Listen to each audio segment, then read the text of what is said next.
Welcome to the 16th episode of RNV Talks, in which we will be discussing many different aspects of the history and culture of the Roma minority. This podcast is released as part of the project EUROMIJA, implemented by the Roma National Council of Croatia in the framework of the European Solidarity Corps. Let's see what the team has in store for us today. Hey everyone, and welcome back to the podcast. Today we're talking about education. More specifically, we're talking about who gets access to education, who gets left behind, and why higher education remains out of reach for many Roma students across Europe. When people talk about universities, they often describe them as places where talent and hard work are rewarded equally. But is that really true for everyone? That's a really important question, because when we hear discussions about educational success, people often focus on individual effort while ignoring the barriers some groups face from the very beginning. And that's exactly what we're discussing today, not because Roma students lack ambition or motivation, but because many of them face structural obstacles that make accessing higher education much more difficult. And despite Roma people being Europe's largest ethnic minority, they remain significantly underrepresented in universities and other forms of higher education. So today, we'll be exploring why that happens, how these barriers develop, and what can be done to change the situation. I think one of the first things we need to talk about is stereotypes. Because whenever education in Roma communities are discussed, people often jump to conclusions. Exactly. You'll hear comments like, Roma students don't want to study, or education isn't important to them. But those assumptions ignore reality. No child chooses poverty or discrimination or segregation, and no child chooses to grow up hearing messages that suggest success is not meant for them. What's frustrating is that these stereotypes make structural problems invisible. Instead of asking what's wrong with the system, people blame individuals. And that's a huge problem, because when we reduce educational inequality to questions of motivation, we stop looking at the barriers that actually prevent students from succeeding. Let's take a look at some of the numbers.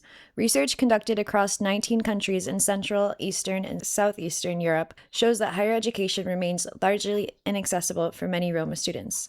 In many countries, only between 1 and 4% of Roma adults hold a university degree. And when you compare that to the majority population, the difference is enormous.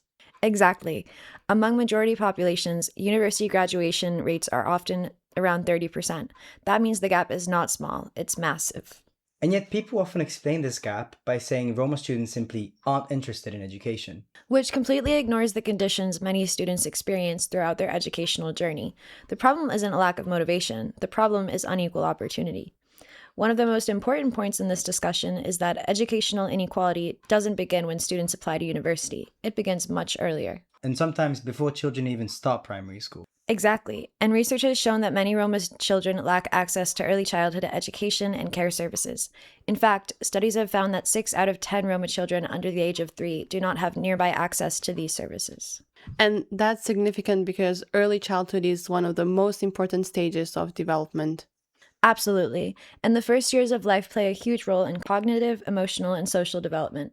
If children miss opportunities during these years, the effects can continue throughout their educational careers. And there's also the issue of language barriers. Yes, and research also suggests that around 70% of Roma children struggle to understand the language used in some early learning settings. This can make participation much more difficult and create disadvantages from the very beginning. And only a minority of Roma children are actually enrolled in early childhood education programs.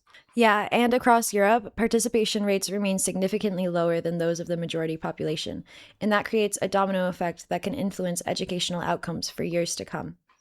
Another major issue is school segregation. In some countries, Roma children have historically been disproportionately placed into separate schools or special education programs. But not because they lack ability. But because of prejudice, assumptions, and institutional discrimination. Imagine being treated as though you're less capable before you've even had the chance to prove yourself. And unfortunately, many Roma students describe experiences where teachers had already formed low expectations about their future. When children repeatedly receive messages that they are unlikely to succeed, those messages can become deeply damaging. And by the time some students reach adolescence, they've already been excluded from opportunities that many others take for granted. And that makes reaching university significantly more difficult. Something else we hear a lot is people pointing to successful Roma professionals. And those success stories absolutely deserve recognition. There are Roma lawyers, academics, teachers, doctors, activists, and politicians who have achieved incredible things. But one person's success doesn't automatically prove the system is fair. Exactly. And sometimes these success stories are used to suggest that anyone can succeed if they simply work hard enough. But that's a myth. Individual success does not erase structural inequality. In some ways, focusing only on exceptional success stories can also distract from larger problems. Right. And because the question isn't whether a few individuals can overcome barriers, the question is why those barriers exist in the first place. Another important issue discussed by experts is trust, or more specifically, the lack of trust between Roma communities and institutions. And that mistrust didn't appear out of nowhere. Exactly. It is connected to generations of exclusion, discrimination, and negative experiences with public institutions. If a community has repeatedly been treated unfairly, it's understandable that trust becomes difficult. And that affects education too. Parents may hesitate to engage with institutions they don't fully trust. Families may also feel disconnected from educational systems that have historically failed them. Which means solving education inequality isn't just about providing services, it's also about building relationships. Right.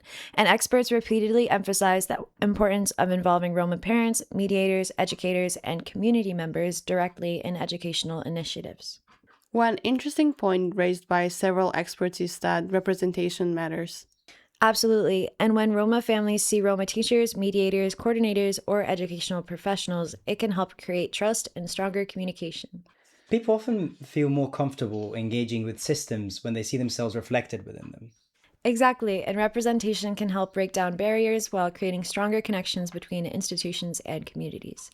Unfortunately, there are also some positive examples showing that change is possible. And let's talk about them. So in Stockholm, Sweden, local authorities identified mistrust as a major barrier preventing Roma families from enrolling children in preschool. To address this, they created special open preschool sessions designed specifically for Roma families. Roma mediators helped guide these sessions and acted as cultural bridges between families and institutions. That sounds like a simple idea, but probably it makes a huge difference. It definitely does. And in Budapest, Hungary, authorities took another approach. They worked to reduce segregation by closing highly segregated kindergartens, reorganizing enrollment systems, and creating opportunities for Roma and non-Roma children to learn together. And I imagine the parents were involved in decision making too. Yes, and that is extremely important. Meanwhile, in Vienna, Austria, educational support programs provide tutoring, bilingual assistance, and regular communication with families. These initiatives focus not only on academic success, but also on trust and inclusion. Sometimes when we talk about statistics, we forget we're talking about real people's futures. That's true, and higher education is about much more than earning a degree. It influences employment opportunities, income levels, political participation, social mobility, and representation. Not to forget that it also creates role models for younger generations. Absolutely, and when Roma students become professionals, researchers, teachers, lawyers, or public officials, they help challenge stereotypes while opening doors for others. One challenge many Roma students also face is financial insecurity. University can be expensive. Books, transportation, accommodation, tuition fees, and everyday living costs create obstacles that many families simply cannot afford. Which is why the scholarship programs are so important. Absolutely, and research has shown that scholarships can significantly improve access to higher education. Many successful programs combine financial support with mentoring, tutoring, family engagement, and community support. Well, that all sounds wonderful, but scholarships alone won't solve everything.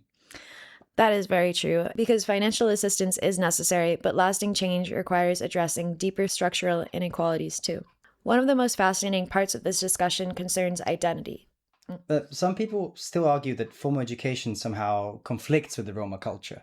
Yes, and certain stereotypes suggest that educational success means becoming less Roma or abandoning one's roots. But also many Roma students strongly reject that idea. Definitely. Many students describe education as something that strengthens them rather than separates them from their identity. They argue that university education provides tools, knowledge, and opportunities without changing who they are. Yeah, because education doesn't necessarily erase culture. And many students say it can actually help preserve and strengthen it. Still, balancing educational success with questions of identity can sometimes be challenging, especially when stereotypes exist both inside and outside communities. Another issue discussed by Roma students is the lack of representation within educational curricula. Meaning that Roma history and culture often are not taught. Exactly. And many students report that schools rarely discuss Roma contributions, history, or experiences. Some even describe having to educate teachers about their own community. Which can be quite frustrating. Yes, because students deserve to see their histories and identities reflected in education. When cultures remain invisible, exclusion becomes easier to maintain. Research also highlights several factors that can support educational success. Many successful Roma students describe having strong family encouragement, positive role models, supportive teachers, and access to integrated schools. So you're basically saying that success isn't usually about just one single factor. Exactly. It's often the combination of support, opportunity, inclusion, and encouragement. When those elements are present, students are far more likely to thrive. At the European level, there have also been efforts to address educational inequality. The EU Roma Strategic Framework from 2020 to 2030 focuses on improving equality, inclusion, participation, and access to services. Education remains one of its key priorities, including goals related to preschool participation, reducing segregation, and increasing educational attainment. Absolutely. But as with many policies, implementation is the real challenge. These targets alone won't change lives, but what matters is whether these commitments become reality on the ground. The experiences of Roma students remind us that educational inequality is rarely the result of personal failure.